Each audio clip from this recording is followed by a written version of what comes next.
जय श्री राम दोस्तों। रामायण में आपने श्री राम और सीता जी के बारे में कई ऐसी बातें सुनी होगी जिसे जानकर आप हैरान हो जाएंगे। लेकिन आज हम आपको लक्ष्मण और उनकी पत्नी उर्मिला के बारे में एक ऐसी बात बताएंगे जिसे जानकर आप चौंक जाएंगे। दरअसल कहा जाता है कि जब हनुमान जी लक्ष्मण जी के लिए संजीवनी लेकर वापस आ रहे थे, तब रास्ते में उनकी मुलाकात भरत जी से हुई। उन्होंने भरत जी को बताया कि लक्ष्मण के प्राण संकट में हैं, जिसे सुनकर भरत जी के पैरों तले जमीन खिसक गई। लेकिन जब हनुमान जी ने ये बात उर्मिला को बताई तो वो जोर जोर से हंसने लगी। अब आप सोच रहे होंगे कि जिसके पति के प्राण संकट में हैं, जो कभी भी मृत्यु को प्यारे हो सकते हैं, उनकी पत्नी इस तरह हंस रही है। आपको बता दें, आपकी तरह ये बात हनुमान जी भी सोचकर परेशान होने लगे।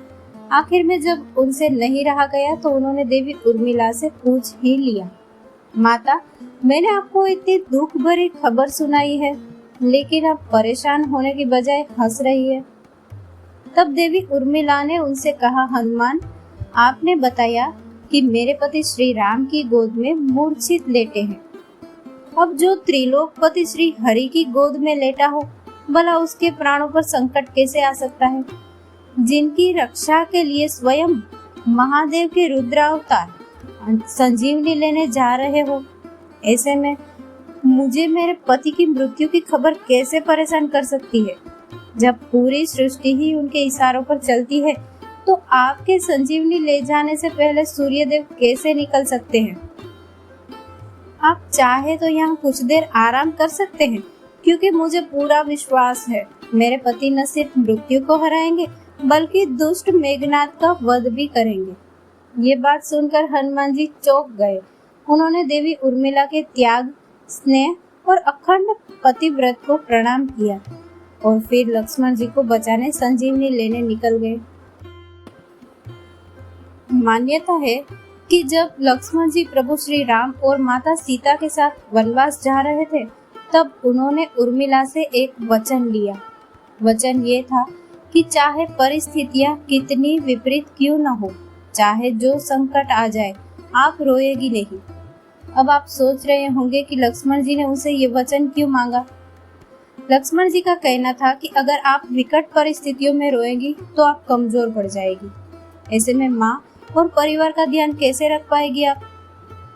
क्या आप जानते हैं, अपने पति को दिए इस वचन को निभाने के लिए उर्मिला न तब रोई जब लक्ष्मण जी वनवास जा रहे थे, और न ही तब रोई जब अयोध्या के राजा दशरथ यानी उनके ससुर जी का स्वर्गवास हुआ था।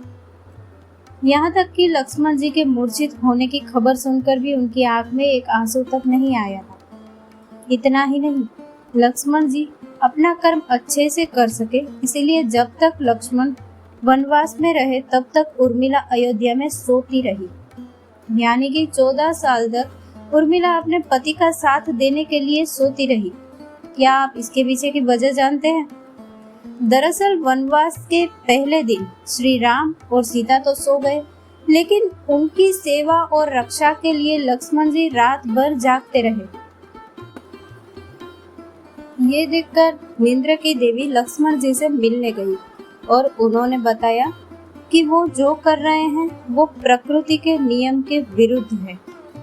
इस पर लक्ष्मण जी ने उन्हें समझाया और कहा कि वो 14 साल तक के लिए उन्हें अकेला छोड़ दे, यानी कि 14 साल तक उन्हें नींद न आए, ताकि वो अपने भैया और भाभी की सेवा कर सके। इस पर निंद्र की देवी ने उन्हें बताया कि ऐसा नहीं हो सकता है, ऐसा करना सृष्टि के नियम से खिलवाड़ करने जैसा होगा। लेकिन लक्ष्मण जी की सेवा भक्ति देखकर उन्होंने उनकी ये बात मान ली और उनसे कहा, मैं 14 वर्षों तक आपके पास नहीं आऊंगी, लेकिन आपके हिस्से की नींद का भार किसी को उठाना पड़ेगा। इस पर लक्ष्मण जी ने कहा, अयोध्या में मेरी पत्नी उर्मिला रहती है, आप उसे जाकर ये बात बताएं। नींद की देवी ने ये सारी घटना उर्मिला को बताई। तब उर्मिला ने उनसे कहा, अपने पति की नींद का भार मैं उठाऊंगी। जब तक वो वनवास में रहेंगे तब तक उनके हिस्से की नींद आप मुझे दे दीजिए। मैं अपना पत्नी धर्म निभाऊंगी, जिससे मेरे पति अपने छोटे भाई होने का धर्म अच्छे से निभा सके। इसीलिए उर्मिला 14 साल तक सोती रही। आपको बता दे, उनके इसी तप के कारण लक्ष्मण जी मेघनाद का वध कर पाए थे, क्योंकि मेघनाद को केवल वही मार सकता था जो 14 वर्षों तक सोया न हो। दोस्तों, आपको हमारी ये कथा कैसी लगी कमेंट बॉक्स में जरूर बताएं। लाइक करें, शेयर करें और सब्सक्राइब करना ना भूलें। जय श्री राम।